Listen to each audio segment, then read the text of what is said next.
नमस्कार, हिंदी खबर देख रहे हैं आप। मैं हूं आपके साथ पंकज यादव। शुरुआत करते हैं गोरखपुर दौरे पर मुख्यमंत्री योगी आदित्यनाथ मां सिद्धिदात्री की आराधना करेंगे। सीएम योगी मंदिर में स्थापित सभी देव विग्रह की पूजा भी करेंगे।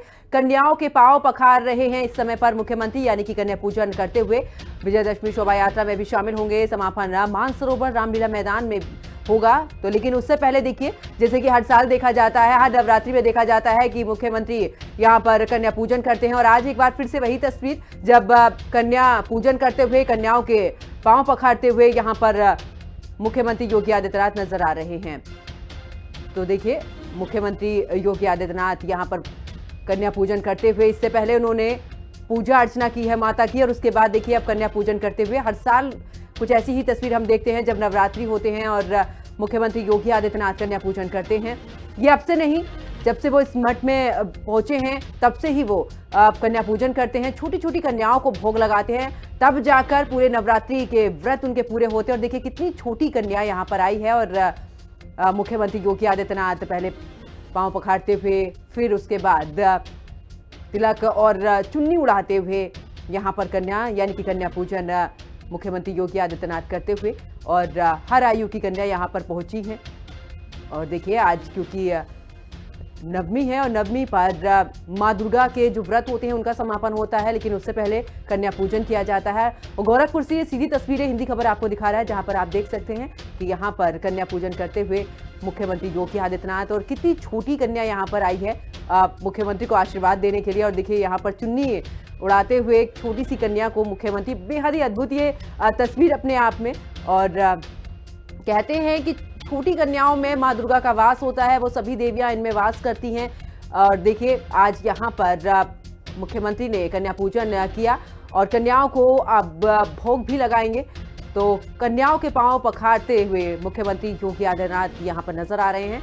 और हर आयु की जो कन्याएं हैं वो यहाँ पर पहुंची हैं। मुख्यमंत्री ने सभी का पूजन किया है, तिलक उन्हें लगाया है, चुन्नी उन्हें उड़ाई है। और अब देखिए एक बार फिर से, क्योंकि अब कन्याओं को भोग लगाएंगे मुख्यमंत्री योगी आदित्यनाथ। और देखिए अब पहुंचे हैं, मतलब यहाँ पर तमाम कन्याएं पहुंची हैं, अब उन्हें माला पहनाते हुए और कन्या पूजन करते हुए। तो गोरखपुर दौरे पर मुख्यमंत्री योगी आदित्यनाथ, और हर बार जब भी नवरात्रि का समापन होता है मुख्यमंत्री गोरखपुर पहुंचते हैं और वहां पर कन्या पूजन जरूर करते हैं। ये परंपरा अब से नहीं, काफी लंबे समय से ही चलती आ रही है। जिस समय पर मुख्यमंत्री योगी आदित्यनाथ उत्तर प्रदेश के सीएम भी नहीं थे, उस समय पर भी, उस समय से पहले से ही मुख्यमंत्री जब मठ में पहुंचते हैं तो तभी कन्याओं का पूजन जरूर करते हैं नवरात्रि के अवसर पर। और कुछ आज भी वैसी ही तस्वीर हमने देखी है, वैसी ही तस्वीर हिंदी खबर भी आपको दिखा रहा है, जहां पर आप देख रहे हैं कि किस तरीके से यहाँ पर कन्या पूजन करते हुए लांगुर की भी पूजा, क्योंकि कहते हैं देखिए कन्याओं के साथ में लांगुर की पूजा जब होती है तब भी पूरे तरीके से कन्या पूजन माना जाता है। तो यहाँ पर लांगुर की पूजा करते हुए भी मुख्यमंत्री नजर आ रहे हैं। तो अपने आप में बहुत कुछ तस्वीरें यहाँ पर ये बयां कर रही है। और देखिए अब क्योंकि एक पंक्ति में किस तरीके से कन्याएं यहाँ पर बैठी, एक एक करके सबको भोग यहाँ पर लगाएंगे मुख्यमंत्री, जब जाकर उनका व्रत, क्योंकि पूरे नवरात्रि व्रत भी रहते हैं मुख्यमंत्री योगी आदित्यनाथ। और देखिए पूजा अर्चना करते हैं, लेकिन अब क्योंकि आज नवमी का दिन है और मां सिद्धिदात्री की पूजा अर्चना पहले उन्होंने की, उसके बाद कन्याओं को भोग लगाया और अब यहां पर दक्षिणा देते हुए।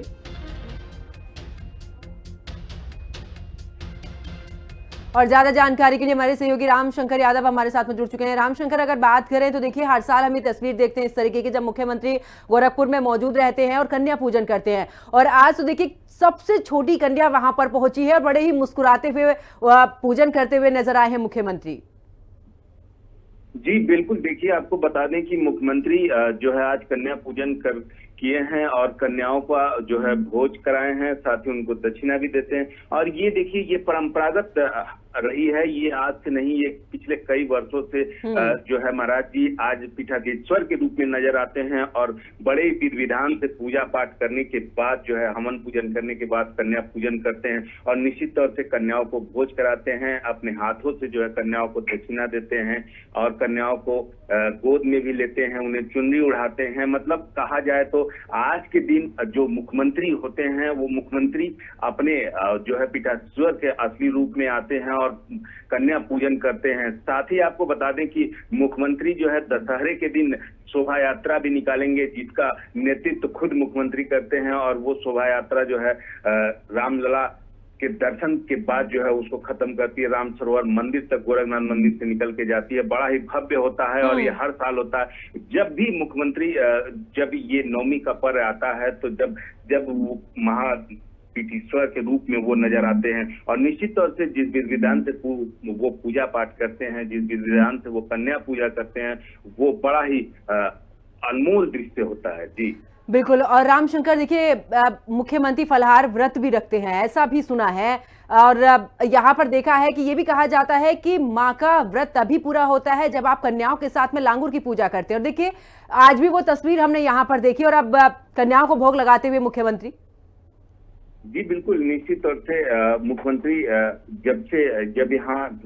जब से मठ पे आए तब से वो व्रत रहते हैं और वो 9 दिन व्रत रहते हैं, फलाहार व्रत रहते हैं। 9 दिन तक माँ के जो है पूजा पाठ करते हैं, बाकायदे उनका कलश स्थापना भी करते हैं। निश्चित तौर से उसके बाद वो नवमी के दिन हवन पूजन के बाद वो कन्याओं का भोज भी कराते हैं और उन्हें अब खुद अपने हाथों से दक्षिणा देकर जो है विदा करते हैं। जी बिल्कुल, बहुत बहुत शुक्रिया रामशंकर यादव हमारे साथ जुड़ने के लिए, तमाम जानकारी साझा करने के लिए। तो देखिए ये तस्वीरें गोरखपुर की हम आपको दिखा रहे हैं, जहां पर आप देख सकते हैं मुख्यमंत्री यहां पर कन्याओं को भोग लगाते हुए। इससे पहले उन्होंने तिलक लगाया, चुन्नी उन्हें उड़ाई, उनके पांव पखारे और कहा जाता है कि कन्याओं में देवी के 9 स्वरूप शामिल होते हैं और यही वजह रहती है कि कन्या पूजन किया जाता है। और आज देखिए, क्योंकि आज नवमी का दिन है और मां सिद्धिदात्री की पूजा अर्चना सुबह से ही की जा रही है, मंदिरों में भक्त पहुंच रहे हैं और आज मुख्यमंत्री योगी आदित्यनाथ भी अपने मठ में मौजूद है, जहां पर आप देख रहे हैं यहां पर कन्याओं को भोग देते हुए यानी कि उन्हें भोग लगाते हुए यहां पर नजर आ रहे हैं। और उससे पहले भी दक्षिणा भी इन कन्याओं को दी है।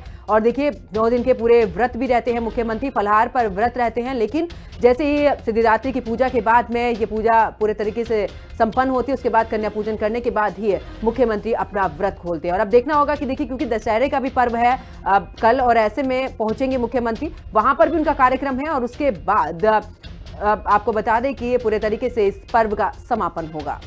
और चलिए सीधा गोरखपुर लेकर चलते हैं, जहां पर मुख्यमंत्री योगी आदित्यनाथ ने कन्या पूजन किया और उसके बाद क्या कुछ कह रहे मुख्यमंत्री, सुनिए। मातृशक्ति के प्रति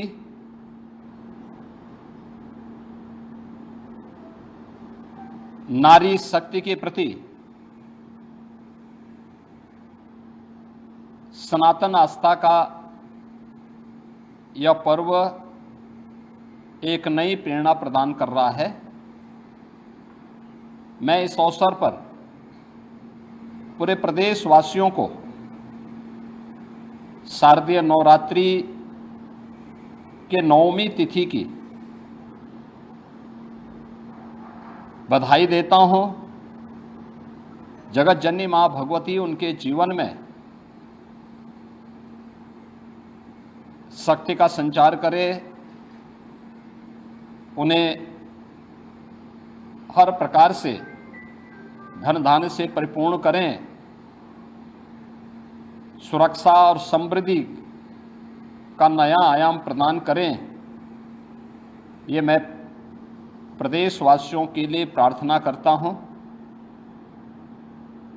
ये मेरा सौभाग्य है कि मुझे आज यहाँ पे गोरखनाथ मंदिर की सनातन परंपरा के आयोजन के साथ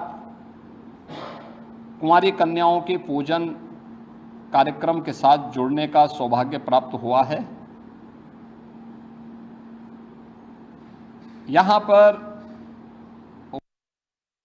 वासंतीय नवरात्रि और शारदीय नवरात्रि के अवसर पर इस पूरे आयोजन के साथ हम लोगों को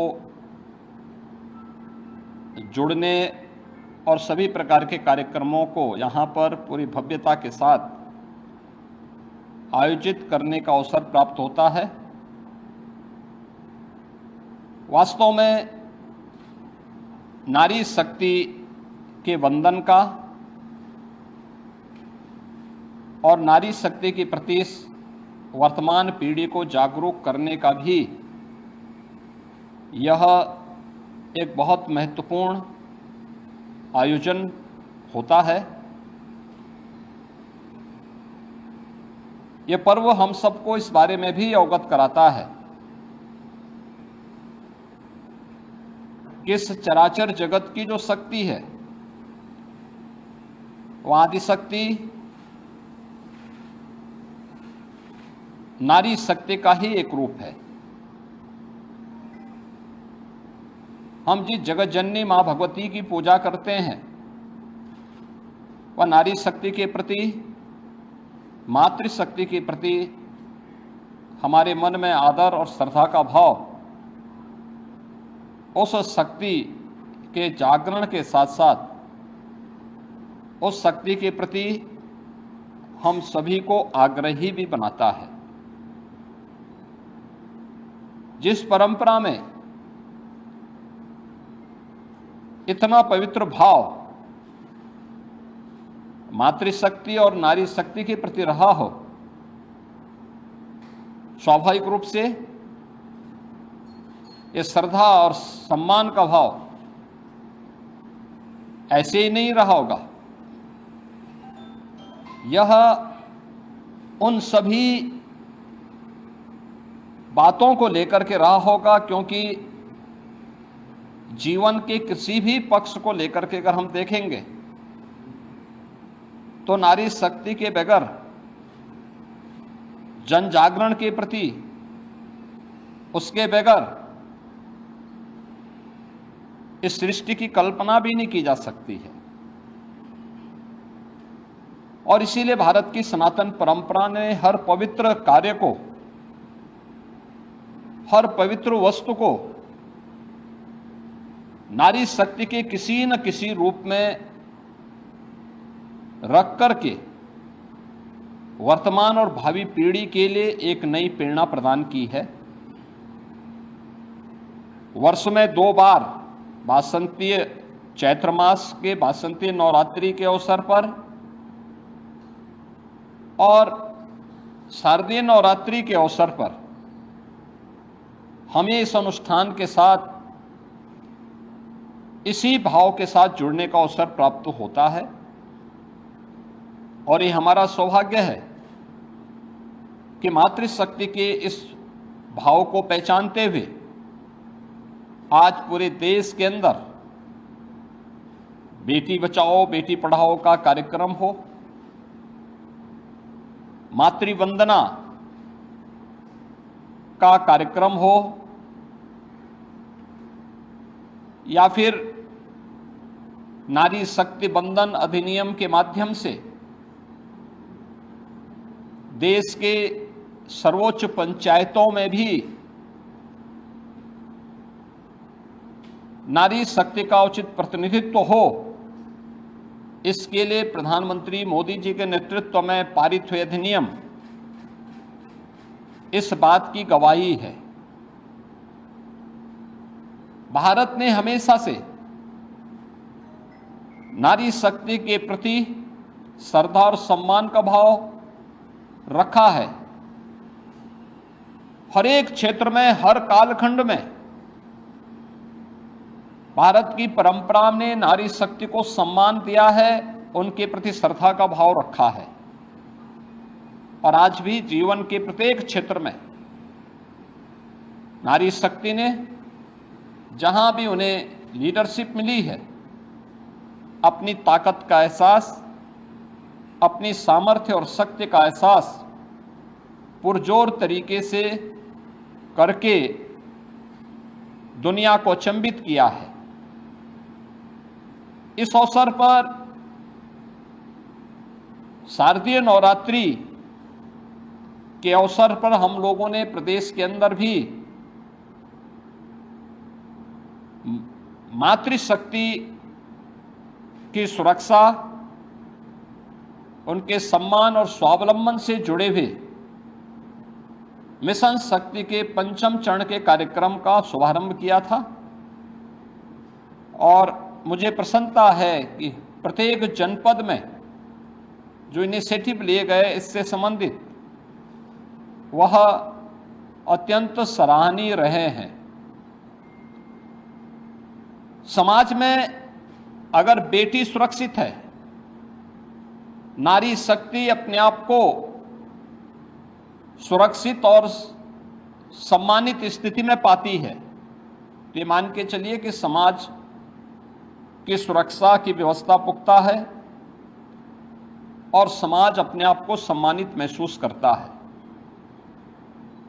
प्रदेश के अंदर 22 सितंबर से ही हम लोगों का ये कार्यक्रम सफलता की एक नई ऊंचाइयों की ओर पहुंच रहा है।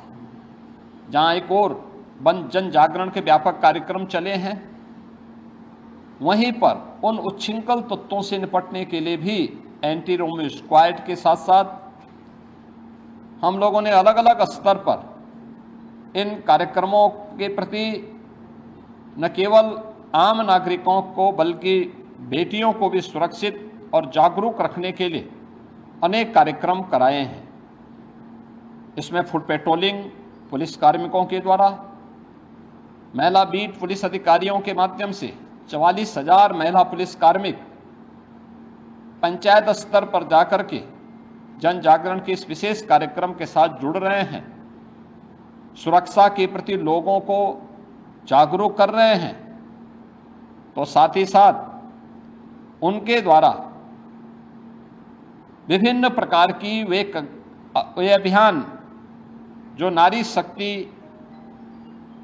के स्वावलंबन से जुड़े हुए हैं, केंद्र और राज्य सरकार के उन सभी कार्यक्रमों को उन्होंने व्यापक पैमाने पे प्रत्येक महिला के सामने, बालिका के सामने उन कार्यक्रमों को भी उल्लेख करने का एक अभिनव कार्यक्रम चलाया है। महिला संबंधी अपराधों पर प्रभावी कार्रवाई हो सके, इसके लिए भी प्रदेश भर में अनेक अभियान चल रहे हैं और कार्यक्रमों को प्रभावी ढंग से आगे बढ़ाने का कार्य किया जा रहा है। मुझे इस बात को बताते हुए प्रसन्नता है कि महिला संबंधी अपराध देश की सबसे बड़ी आबादी में न्यूनतम है, लेकिन उसमें भी जो अपराध हैं, अपराधियों को सर्वाधिक सजा कराने वाले राज्य में उत्तर प्रदेश नंबर 1 पर है। महिला शक्ति के सम्मान और उनके स्वावलंबन के साथ साथ जुड़े हुए अनेक कार्यक्रम प्रदेश के अंदर आज के दिन पर 1 करोड़ ऐसे परिवार या महिलाएं हैं जिनको हम 12,000 रुपये सालाना पेंशन की सुविधा उपलब्ध करवा रहे हैं।